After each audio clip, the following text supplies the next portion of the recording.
Hello, and welcome to the lecture on Standard 2.2 for physics,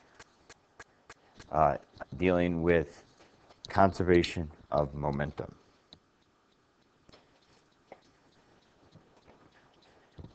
Okay, so the first thing we have to look at is momentum itself.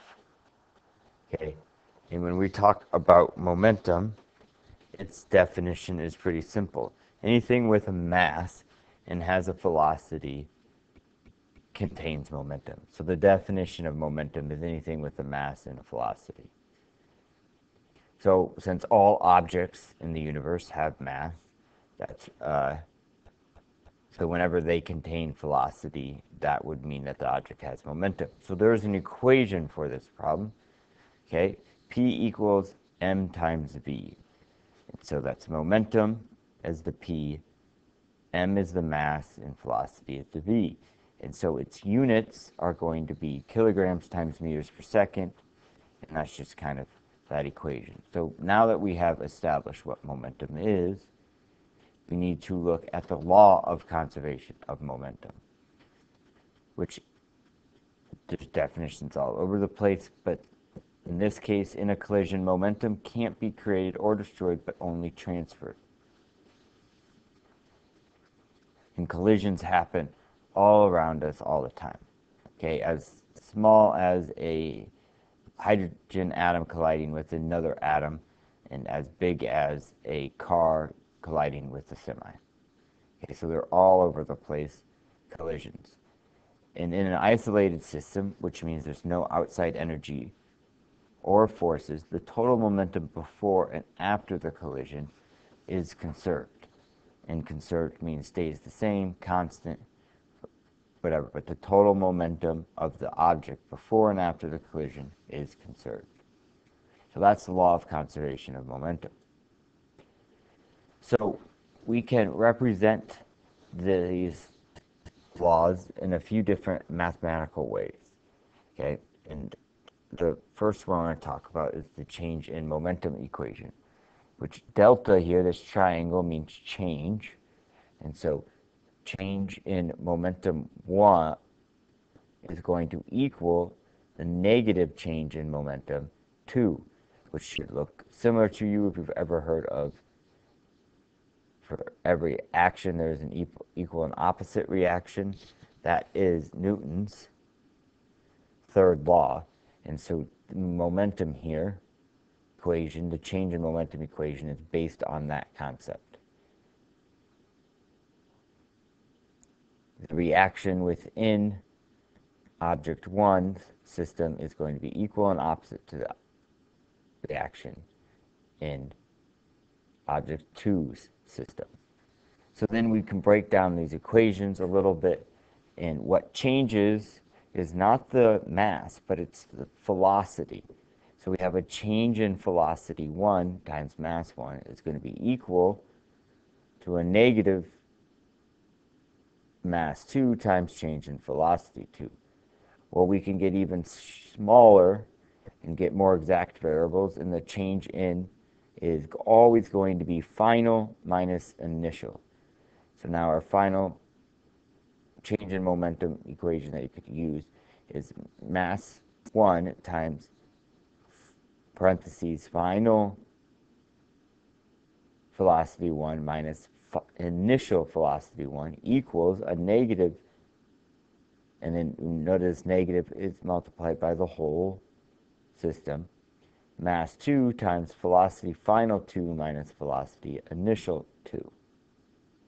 So that's the change in momentum equation. Then there is the total momentum equation, which is going to go right along with the law of conservation of momentum, where the total momentum before it needs to be equal to the total momentum after. And so in this case, you've got momentum initial 1 plus momentum initial 2 equals momentum final 1 plus momentum final 2. And this equation can be broken down further into more simple variables as m1 times v initial 1 plus m2 times v initial 2 is going to equal m2 times phi f final 1 plus m2 times phi final 2. So that's the total momentum equation. And then the final mathematical thing we can do is we can have a momentum table. So with our momentum table,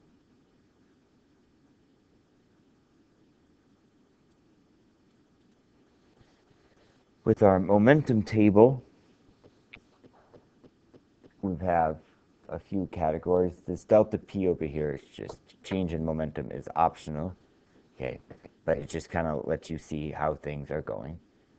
So what happens here is you take each little box is momentum. So this is initial momentum of object 1, final momentum of object 1, initial momentum of object 2, final momentum of object 2, initial total momentum, final total momentum. So what we should get is if we add these two things up, it should equal our total momentum. What we should also see in this table, and why this is nice, is that these two should equal each other.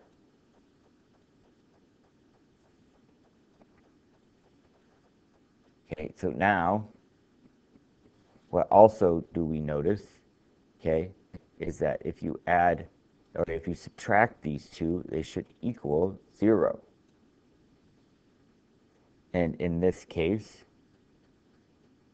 you got change in momentum here and change in momentum here, right? You add these together and you put that negative around this, and what should you get? You should also get 0. So it's kind of a nice way to check your answers to see if you know what you're doing. All right, so before we get into the examples of how to do a total momentum or conservation momentum problem, we need to identify the initial conditions and boundaries of the system. Okay, and this is something that's found throughout all of science. Whenever you're dealing with a system, so a system could be an interaction between objects in physics, or another system that comes to mind are the Earth systems, like the biosphere, so all the living things interacting. And so we need to determine what are the initial conditions for these systems. And so it is important to establish initial conditions in a system so that the starting point has a reference. It's just like the starting point in a race. You need to know where everything began. So in our system, we need to know where everything began. It's also very important to establish the boundaries in a system so it is known what is in the system and what is not found in the system. Okay, just like the sidelines in football. Everything that's inside the sidelines is part of live play. Everything outside of it is not part of that live play and should not be involved.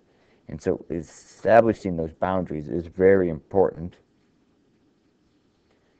when coming up with a system. So in this case, when we do these problems, the initial conditions in a momentum problem, it is the masses and the initial velocities. Those will be our initial conditions. And then the boundaries in a momentum problem, if we think about it, according to the conservation of momentum, the total momentum remains the same. That law, we've already talked about it. So we got to figure out what's going to be our limits of our system, and those limits is going to be the total momentum. So you have to figure out what the total momentum of the problem is to determine its boundaries. We also need to talk about we're using mathematical representation to help explain the phenomenon of law of conservation of momentum. And we have to understand its importance. So we use the math to give us answer, answers that can help us prove the law of conservation of momentum. Well, how does that happen? Whenever you find a number using these mathematical representations, it should fit right into pieces with total momentum being conserved through the problem. So whatever your total momentum is, and you need to figure out if it's the same, it should fit right in, okay? So explaining that answer calculated supports the law of conservation of momentum because of the numbers all fitting together. It's very important in understanding the law and the use of mathematical representation to support it. So what I'm trying to say there is your numbers should fit all together. And if they fit all together, that connects the concept of law of conservation of momentum because that says nothing is gained or lost. It should all already be there. So if the numbers you've calculated fit right into where they need to be, then the law of conservation of momentum must be present in the problem. And so kind of not just doing the math and then saying, hey, look, the math shows us conservation of momentum, but really explaining that since all these pieces fit together, that allows us to see that this law of conservation of momentum is really true in this problem because their total momentum doesn't change.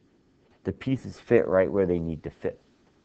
So that's why we use these mathematical representations, or you'll hear me call them models. So now let's get to an example. Okay, so when we do these problems, we are going to want to use the 5 steps. Okay, so when we do that,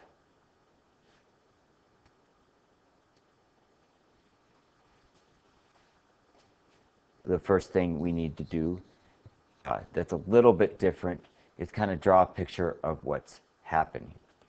Okay, and so what I'm going to do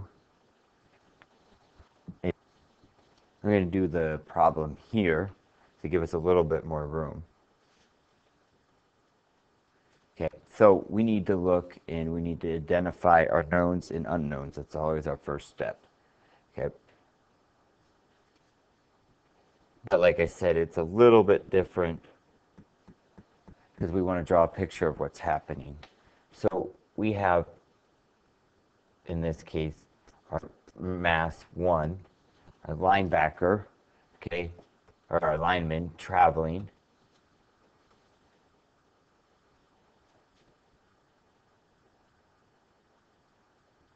Okay, is running at this linebacker.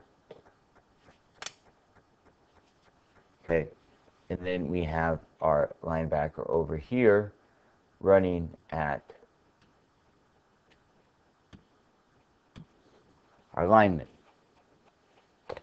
Okay, then it says that they collide and the lineman wins, so he's still moving forward, and the linebacker loses and he's going backwards. Okay.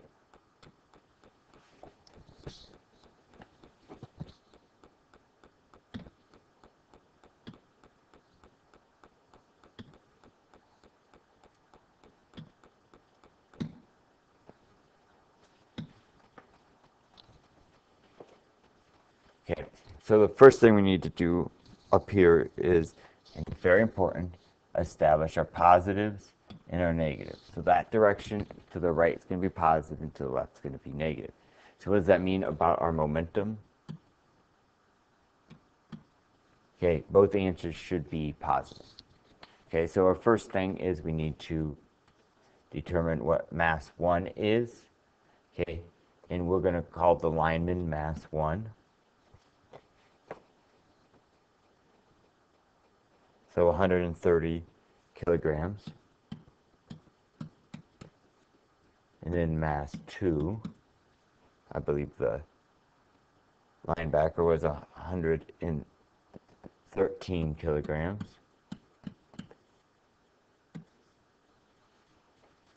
Velocity initial 1. So what was the lineman's initial velocity? It's 5 meters per second. And the initial velocity for the linebacker was 7 meters per second. And then the final velocity for the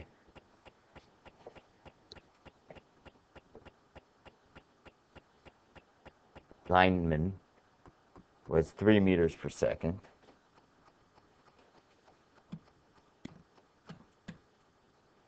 And the final velocity for our linebacker is unknown. So that's what we're going to solve for.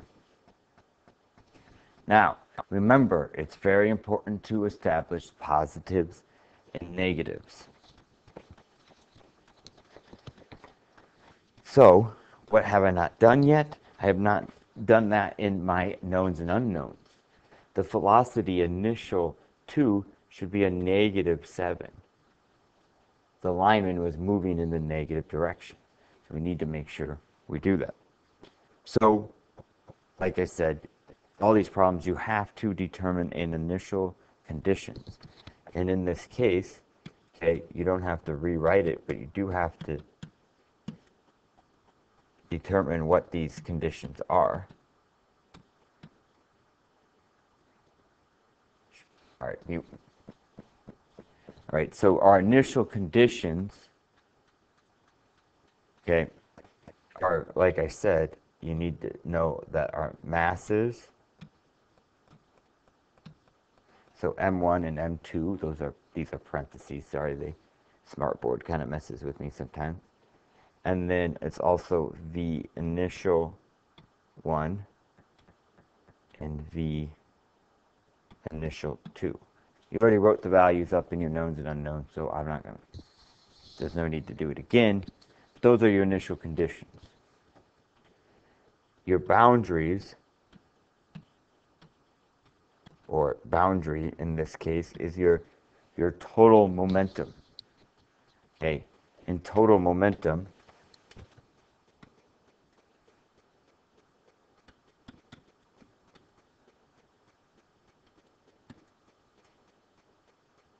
all right, let's redo that.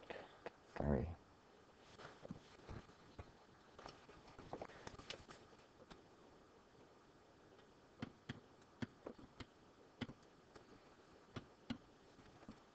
Our total momentum is going to equal, in this case, what we can find out, which is P initial 1 plus P initial 2. So what is that? One correction really quickly. Hey, for this problem to make sense, when the lineman wins out, the linebacker had to originally be going 1.5 meters per second. So we're going to go over here, okay, and we're going to cross out this -7 and put in 1.5 meters per second. Okay, so if we're doing that, our total momentum will be, our total momentum should be 480.5 kilograms times meters per second. All right, so we have our first step done, and our second step is going to be to identify the knowns and unknowns. Okay, remember, to make sure we understand the system, we needed to do the initial conditions and the boundaries. So we're going to be using first the change in momentum equation. Okay, So what you need to do is first write out that equation, which is m1. We're going to know delta v, so it's times delta v1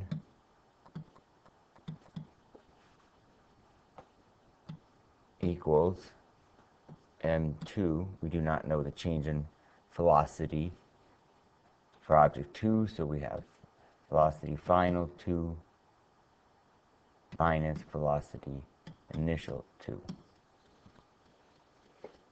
So we want to get velocity final 2 by itself. Okay, we forgot a part of this equation. Okay, it's a negative. So the first thing we're going to do is multiply by a negative on each side. Okay, so we can put a positive over here.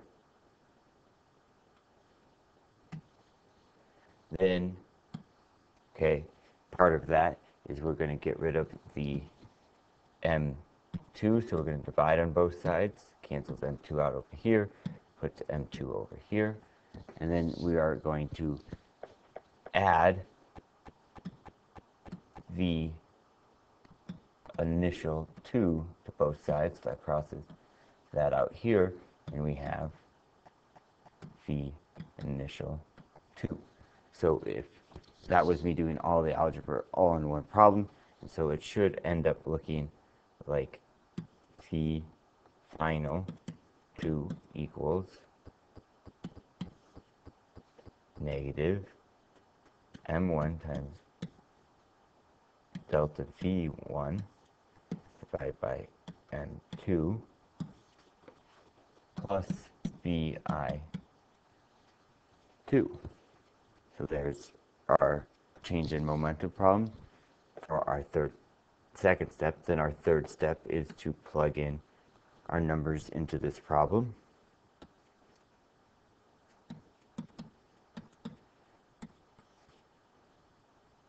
(130) times, and then our change in velocity is going to be a negative 2 divided by 113 plus, right, this over here is a negative 1.5. And so our fourth and fifth step is correct answer with units.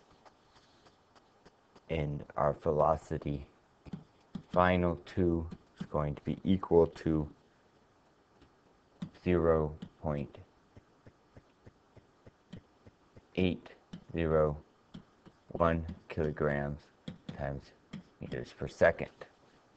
Okay, so now we have done those problems, and like I said earlier, this math should allow us to have everything fit into place. So if I take that number and I solve for total momentum final, I should get 480.5. And when I plugged in those numbers into my calculator, I got 480.5 kilograms times meters per second, which means the whole puzzle fits. This problem, because that answer fits and allows us to see that the total momentum final is also equal to the total momentum before. What does that mean? That's the law of conservation of momentum. And so this problem fits all the pieces together, and this is a mathematical model to represent the law of conservation of momentum. Okay. So what we're going to do is now see if not only law of conservation of momentum does it, but if also the change in momentum equation does it. But let's see if that total momentum equation also allows us to see what we need to see. So we have the same problem. Now this time we're going to use the total momentum equation, which is going to be, right, we want to use the correct equation. Okay, so we need to write out the equation first.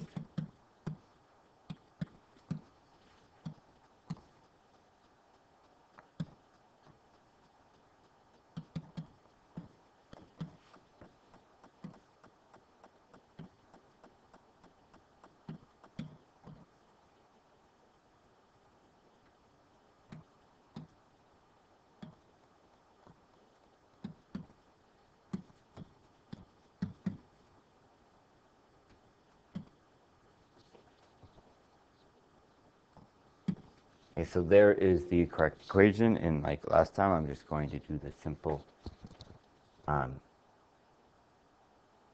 algebra to get these things by itself. So first of all, we have to minus m1 times cf1. So what happens, they cancel out on this side, and on this side now we have minus m1 times the f1, and then we want to get m2 by itself, so we're going to divide the whole thing by m2. That cancels those out, so we have this whole thing divided by m2. So to rewrite the equation, you should have final velocity for object 2 equals m1 times v initial 1 plus m2 times v initial 2 minus m1 times v final 1 divided by m2. So there's our second step. Our third step is then to plug in the numbers. So vf2 is going to equal 130 times 5 plus 113 times a negative 1.5 minus 130 times 3 divided by m2, which is 113. So our fourth and final step is going to be the answer, correct answer with correct units. So plug this into the calculator, and when we plug it into the calculator, we get a very familiar number. Remember, rounded to the thousandths. And that's the exact same number we got last time, so we already know that that fits into the total momentum boundaries that we created, or that were identified at the beginning of the problem. And it also, a whole nother math problem, allows the puzzle pieces to fit for the law of conservation of momentum. It's another example of a math model that allows everything to fit. So the next thing you can use is the momentum table. So we're going to go back to our slides, okay, and we are going to see our momentum table here. So our initial momentum, right, was going to be 130 for object 1, and what was its speed? Let's see, we go back to the problem. Speed was 5 meters per second. Okay, so 130 times 5, 650 is going to be our initial for object 1. Object 2 is 113 times a negative 1.5. So that was going to be a negative 169.5. and then we add those together to get our total, which will be that 480.5. So if you're going to do one of these momentum tables, it is very important, we've already done it, to establish your knowns and unknowns in the initial conditions and boundaries. You still need to do that, but we've already done it. We're just doing the math part now for our momentum table. So now we come over here and our final momentum for object 1.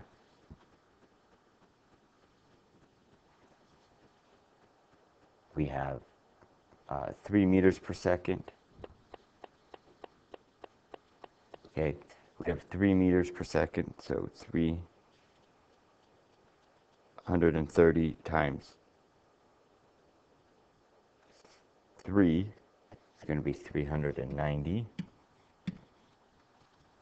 And here we don't.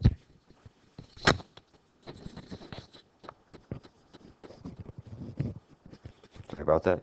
And here we don't know our velocity, but we do know our mass. So it's 113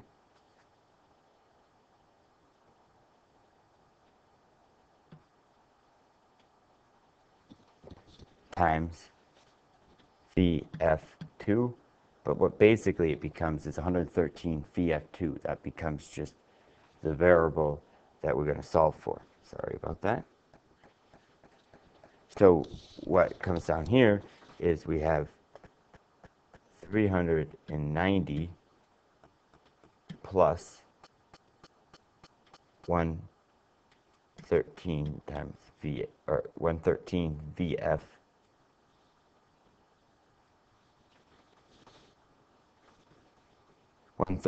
VF2. So then we have to do a little bit of algebra. So we'll go up here and we have the equation 480.5 equals 390 plus 113 VF2. Well, we want the variable VF2 by itself, so we're going to subtract 390 from both sides.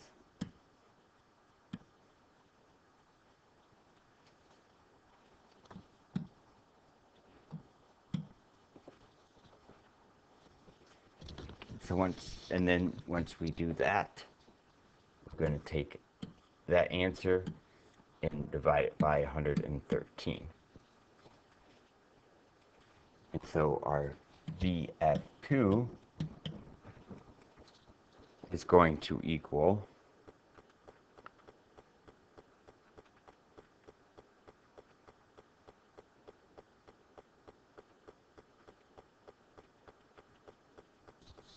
our number that should be all too familiar to us, our 0.801, because we round to the thousands. Sorry about that.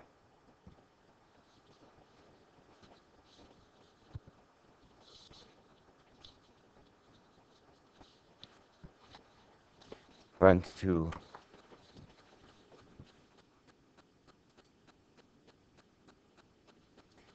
our thousands, so 0.801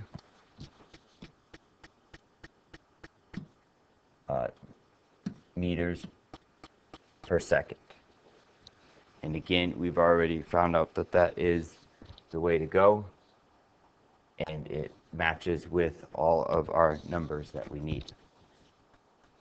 So notice solve for change in momentum over here, and we have a negative 260 equals 260, which is Newton's third law. For every action, there's an equal, every force equal opposite force. Okay, it matches up with our change in momentum equation. And so the double check there, again, it's an optional thing.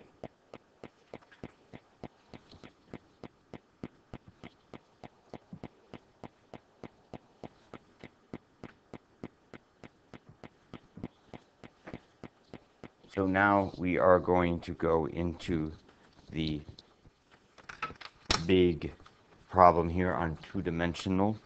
That's what you need to do to show extension from your learning.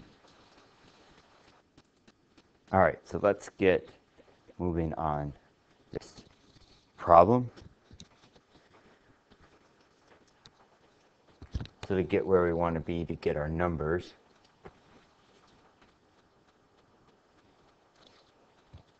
we want to hit the advanced stuff, and we want to go down here for more data. Okay, and so we're going to plug in the information we need to set up our problem, so we have an idea of what's happening. So mass 1 is going to be 10.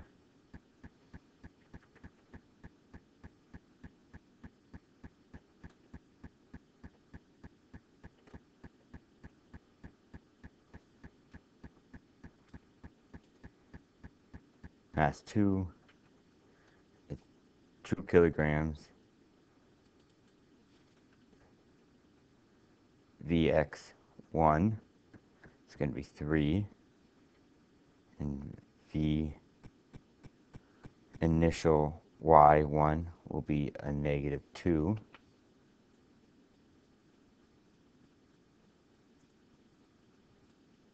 And then Vx2 initial is going to be a negative 20. And it's going to be a negative 12 in the Y direction.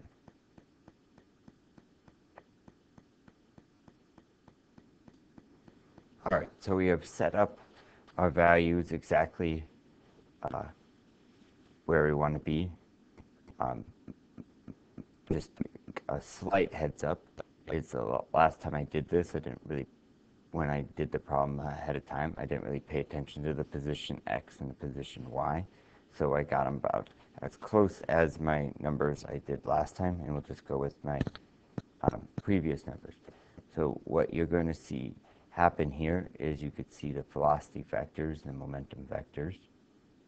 So it's going to collide, and we want to do it's kind of a step-by-step thing and see, oh, all of a sudden the momentum's changed. So what I wanted to figure out is what is the initial momentum 1, what is the initial momentum 2, what is the final momentum 1 and final momentum 2. So to figure all that stuff out, we need to do a two-dimensional problem. So to start off, we have to identify all of our knowns and unknowns. So we should go to our smart notebook and start the problem out. So our first step is going to be our knowns and unknowns. So the mass of object 1 was 10 kilograms. Mass of object 2 was 2 kilograms. The velocity initial, the x direction for object 1 was 3 meters per second. The velocity initial in the y direction for object 1 was a negative 2 meters per second. The velocity initial in the x direction for object 2 is a negative 20 meters per second. The velocity initial in the y direction for object 2 was a negative 12 meters per second.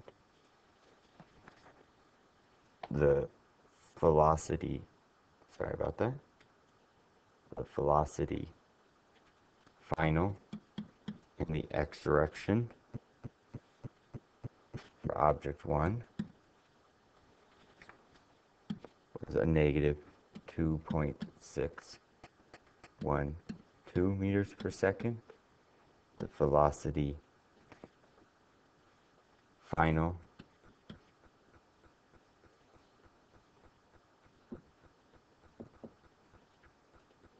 in the y direction for object 1 was 0.116 meters per second.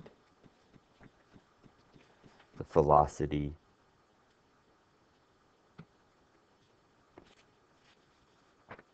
for the final object of object 2 in the x direction was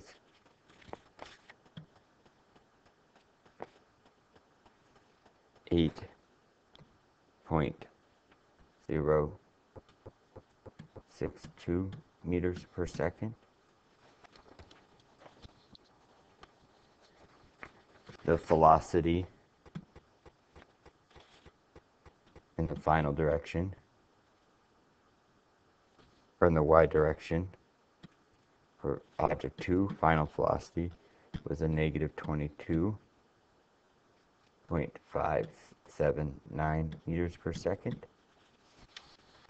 And then we wanted to identify P initial 1, we don't know that. P initial object 2, we don't know. P final object 1, we didn't know. And P final object 2, we don't know. So we're going to solve for those. So the second step when we do a two-dimensional problem is to turn our vectors into triangles. So we have object 1 at the beginning, and it's going to have a v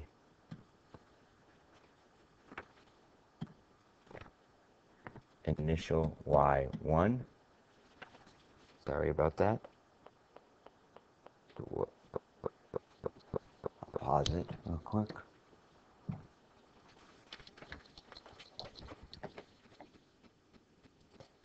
Sorry about that. My smartboard messes up sometimes.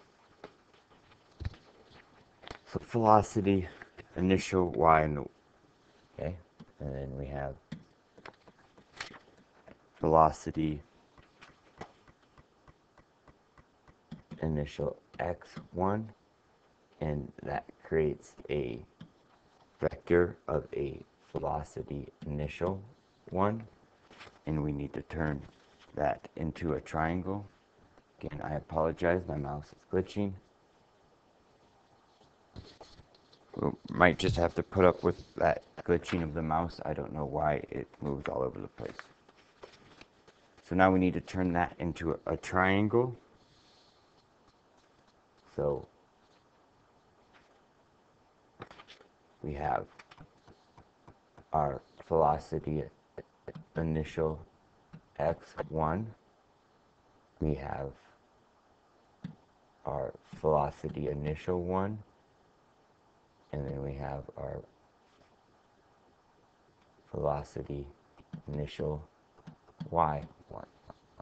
And so we want this angle, which is going to be south of east, and the vector velocity initial 1. So then we're going to do objects. Object 2's initial velocity. So it had a velocity this direction, initial, and the, sorry.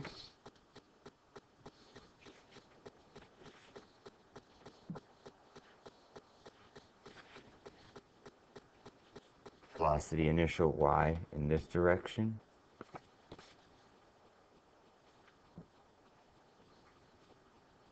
It had a velocity initial x in this direction, which caused it to have a vector velocity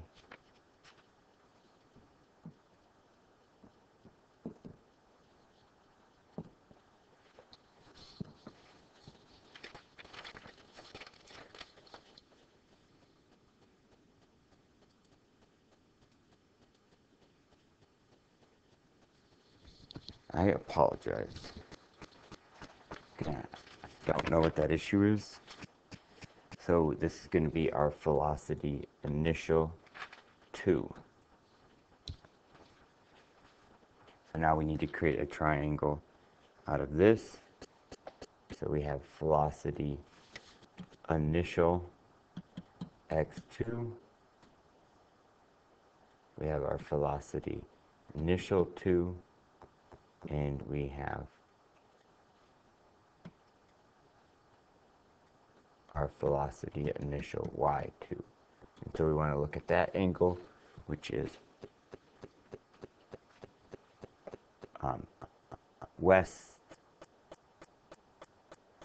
south of west. So then we want to look at object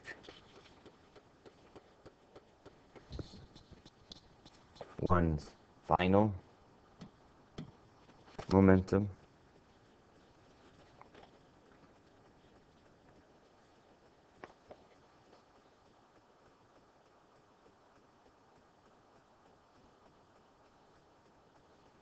We want to look at object 1's final momentum. So it had a velocity final in the y direction of that way. It had a velocity final in the x direction this way, and then our velocity final for object 1 does a vector look like that. We need to turn that into a triangle. So we have our velocity final x1. We have our final velocity 1, and we have the final velocity in the y direction. And again, we're going to look at the angle north of west. And so now finally, the last thing we need is object 2, and we need to look at it, and we need to see how it is going to move. So it had a velocity in the y direction this way, and it had a velocity in the x direction this way, which caused the vector to be looking like that, which is velocity final for object 2. And we're going to create a triangle out of that. Use velocity final y2. We have our vector coming from it, which is velocity final 2. Velocity, not force. Final 2. And then we had our velocity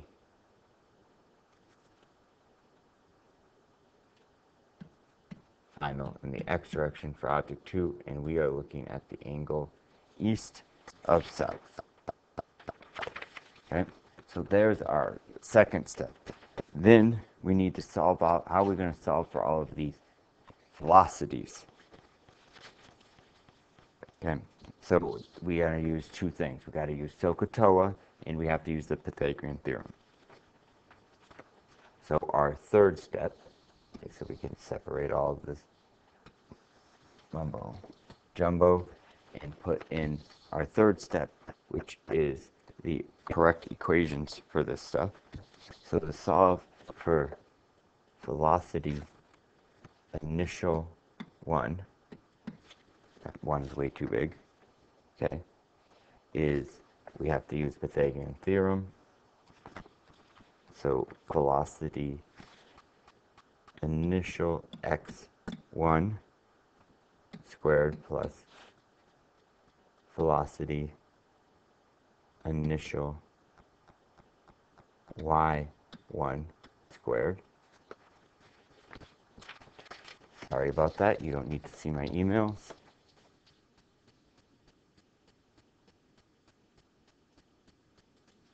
I apologize again.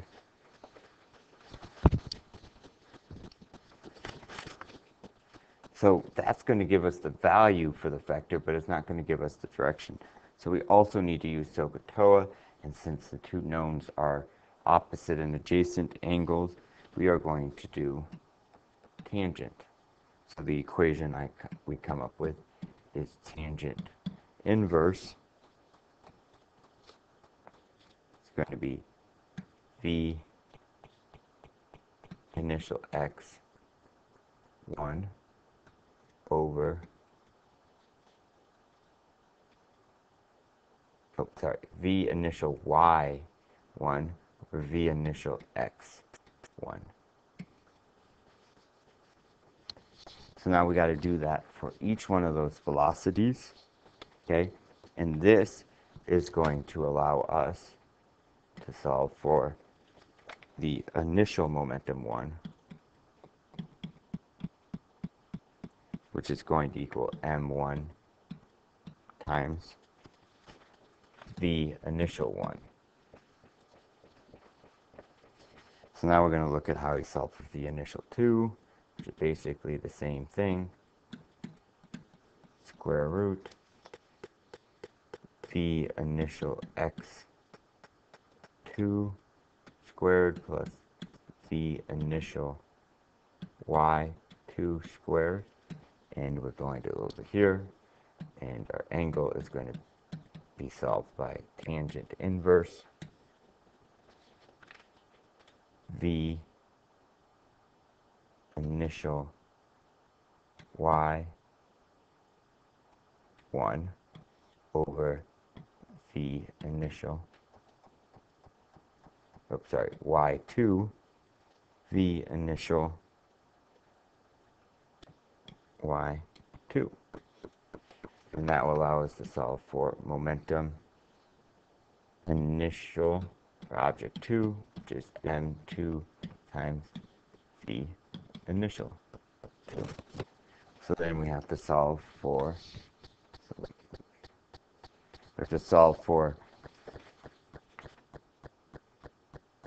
velocity final 1, which is the square root of velocity final x object 1 squared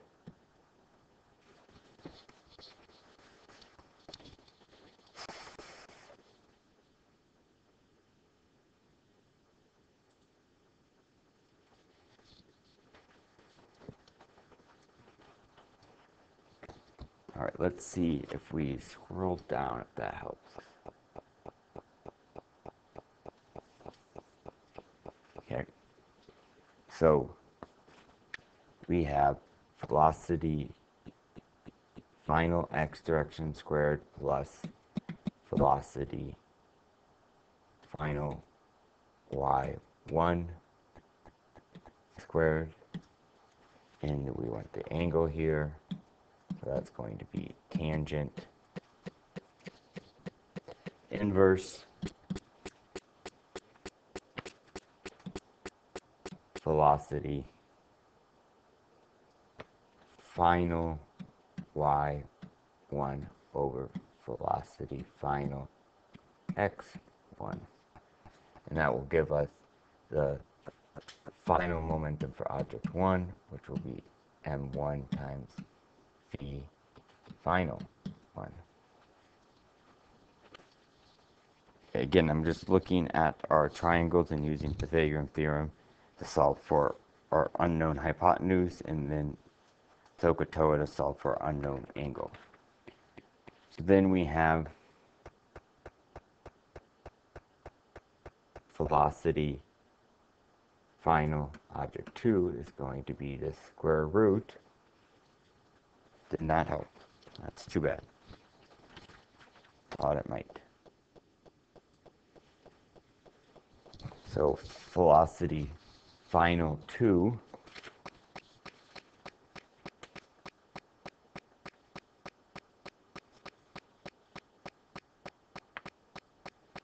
velocity final 2 is going to equal the square root of velocity final x for object 2 squared plus velocity final y2 squared And this one's going to be a little bit different because of how I designed the triangle. It's kind of all up to you on what angle you're going to use. I use those angles. Okay, so if you're using the exact same way that I'm doing it, it's pretty easy to tell. So we're going to have this time velocity final x2 over velocity final y2, and then that's going to give us our final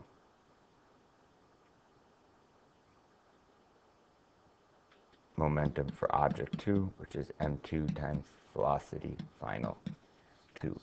So there is our third step, which is identifying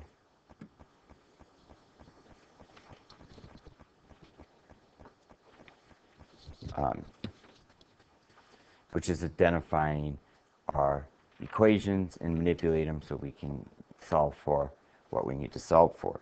Then our fourth step is plugging in our numbers into those problems. Okay.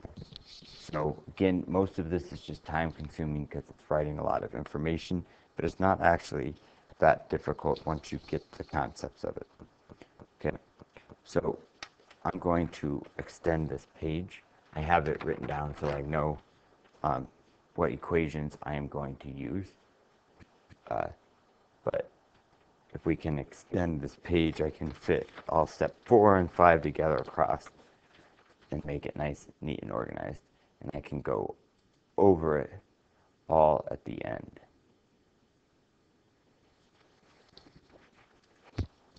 So our fourth step is going to be writing the numbers in. So the plug and chug step. So v initial 1 is going to equal the square root of 3 squared plus a negative 2 squared. And we did the angle is going to equal tangent negative 1 2 divided by 3. If you put the negative in there, you just get a negative angle. Angles can't be negative, so just put in the absolute value of the angle.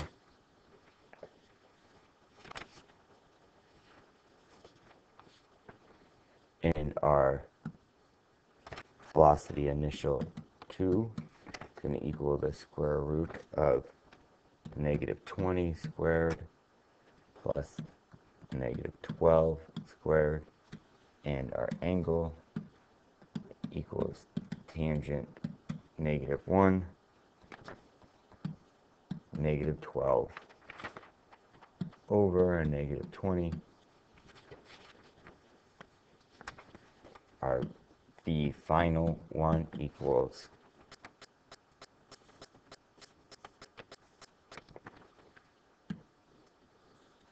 negative square root of negative 2.612 squared plus 0.116 squared, and our angle equals tangent inverse 0.116 over a negative 2.612. And then our final velocity for object 2 was 8.062 squared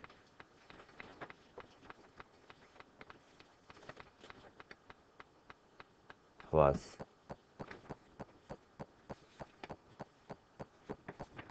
a negative 22.579 squared. And our angle is going to be tangent inverse again.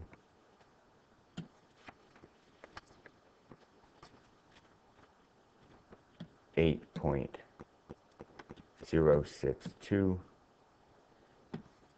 divided by and negative 22.579. Again, this would seem like a ton of math. And why is it a ton of math? Because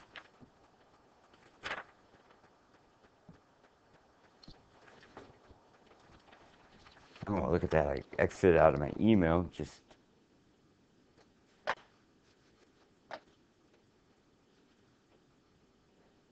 purposely so you wouldn't see my emails, and then it spasms and opens up my email for me. Okay, so again, all this math, and why am I showing all of this work? It's a ton of work. Why do I do it? Because you need to show the work, so if you do make an error somewhere, you can go in and fix it. If you just keep kind of doing it in the calculator over and over and over again, a bunch of things, then you have no idea what you need to go back and fix. So doing the work written out is going to save you tons of time if you make a mistake. It's not necessarily something that you need to do, okay? So when I'm checking the answers and I make a mistake, it's a lot easier to help somebody out if they show what they did with their work, okay? So the idea here is we want to solve for P1, or P initial 1, but we don't know we know our mass, but we don't know our velocity. So we have to go and solve for this stuff first. So P initial 2, we know the velocity again, or the mass, but we don't know the, okay? And P final 1, we know the mass, but we don't know our velocity. And momentum final for object 2, we know its momentum, or its mass, but we don't know its velocity. So we're going to have to go and plug in numbers there eventually. Okay, so what do we get over here for our fifth step, which is correct units and correct answer? Okay, so our velocity initial 1, again a big one, didn't need to be that, equals 3.606 meters per second, and the angle is 33.69 degrees south of east.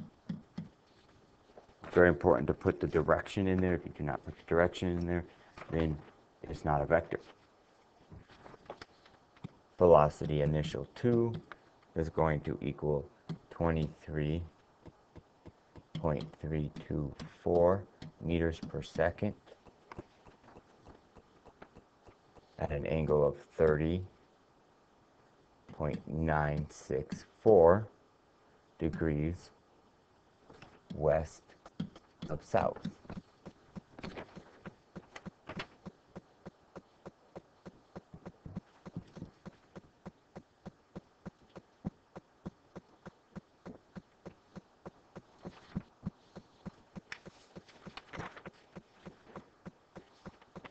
Our velocity final for object 1 is going to equal 2.615 meters per second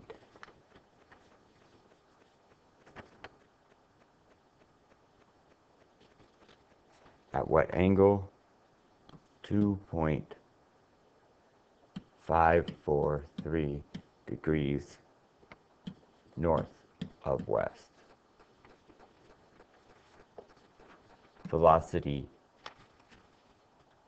final 2 is going to equal 23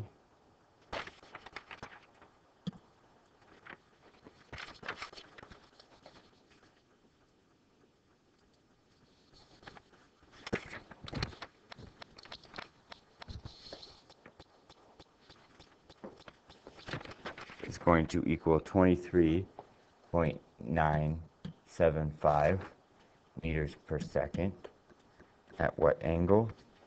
19.649 east of south.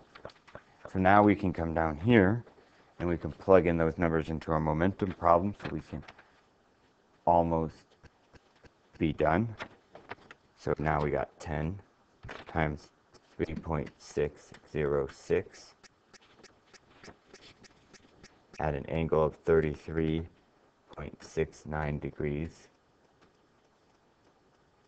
south of east.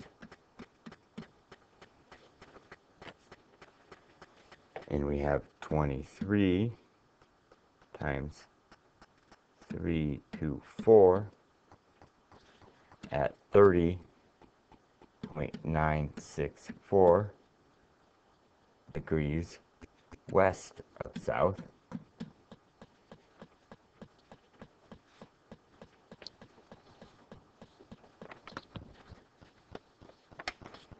Then we have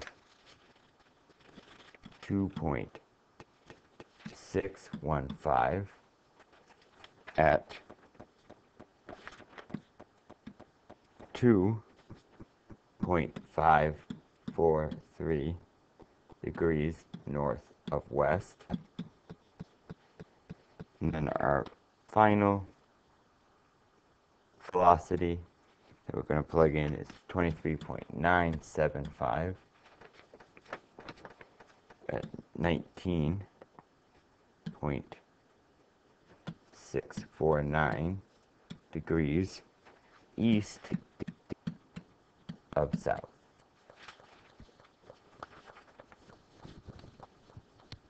Okay, so now we have our values for our initial velocity 1, which is going to be 36.06 kilograms times meters per second at 33.69 degrees south of east, because momentum is also a vector. Our initial for object 2 momentum is going to be 46.648 kilograms times meters per second. And at what angle? 30.964 degrees west of south. And then our final momentum for object 1 is going to be 26.15 kilograms times meters per second. At what angle? 2.543 degrees north of west. Final one here. Excited. Alright. So our momentum final for object 2 is going to be 47.95 kilograms times meters per second.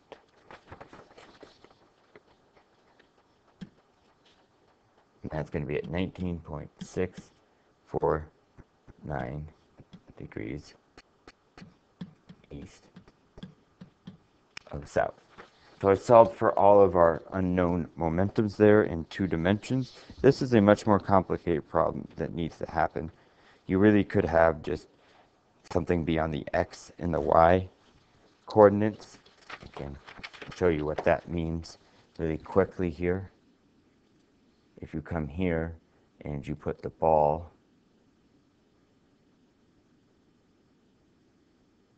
let's keep them all, both on the y coordinates at 1.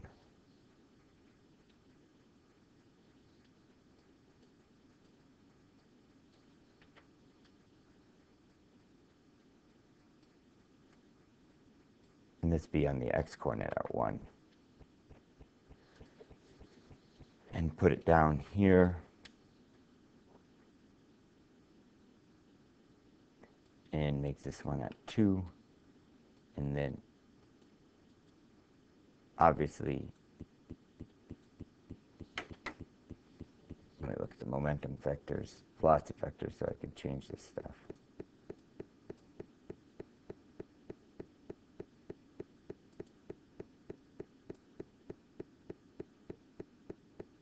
Right, put them like this so they collide at like a 90-degree angle.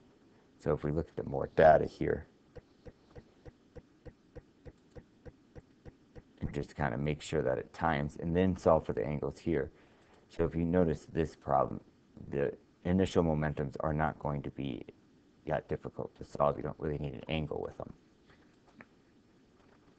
Object 1 is moving in the east direction, and object 2 is moving in the south direction.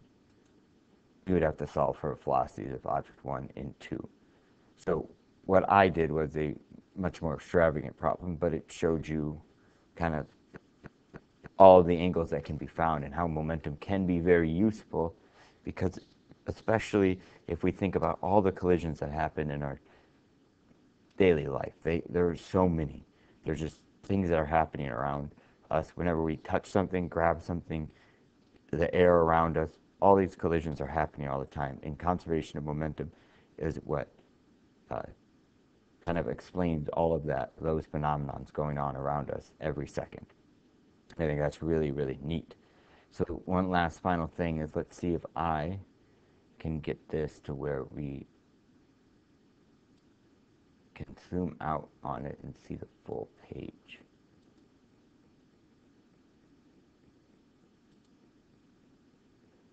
Okay, let's go to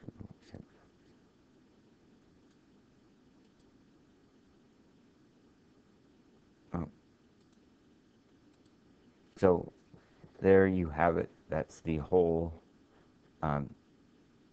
problem that I figured out. I wanted to solve for the momentums, initial and final, for each object, and so I did that.